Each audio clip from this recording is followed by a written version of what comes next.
Shifting our focus, Ukraine says Russian drone strikes have hit 2 foreign-flagged vessels near a Ukrainian port in the Black Sea. Deputy Prime Minister Kuleba said the ships sailing under the flags of Panama and San Marino were attacked, leaving 1 person injured. Now, the incident marks the second assault on Black Sea shipping in 4 days. The United Nations Security Council convened an emergency meeting on Monday to address Russian attacks targeting civilians and critical energy infrastructure. UN Under-Secretary General for Political and Peace-Building Affairs Rosemary DiCarlo warned of the growing humanitarian toll as Ukraine battles winter conditions. As temperatures plummet far below freezing, the Russian Federation has intensified its systematic attacks targeting Ukraine's energy infrastructure. In total, since the start of the Russian Federation's full-scale invasion of Ukraine in February 2022, the Office of the High Commissioner for Human Rights has verified that at least 14,999 civilians have been killed, including 763 children. Ukraine's permanent representative to the UN, Melnik, accused Moscow of deliberately undermining peace efforts. Ukraine remains fully committed to the peace process initiated by US President Donald Trump.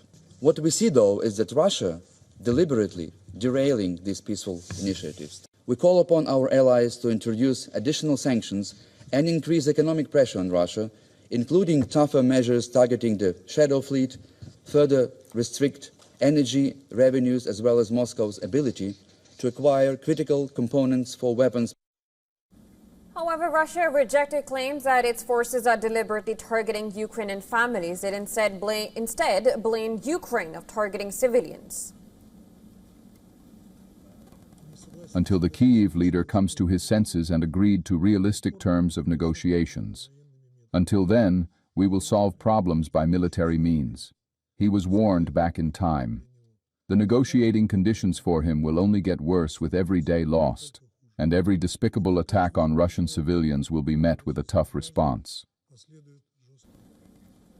At the same Security Council meeting, U.S. Deputy Ambassador to the United Nations Tammy Bruce said, under the leadership of Donald Trump, negotiations are closer to a potential deal than at any point since the war even began.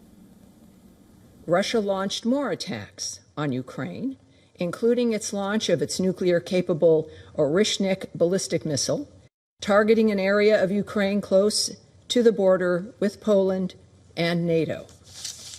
This constitutes another dangerous and inexplicable escalation of this war. Meanwhile, Norway announced a new package of assistance for Ukraine. Listen in.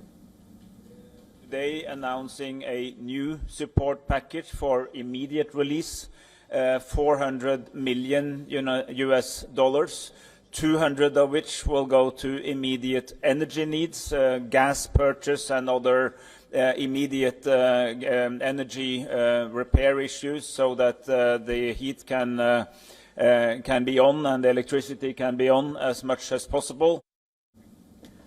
On the ground in Kiev, residents faced a 4th consecutive day without electricity and heating. Following Russian strikes, people gathered at emergency aid tents set up near damaged apartment buildings.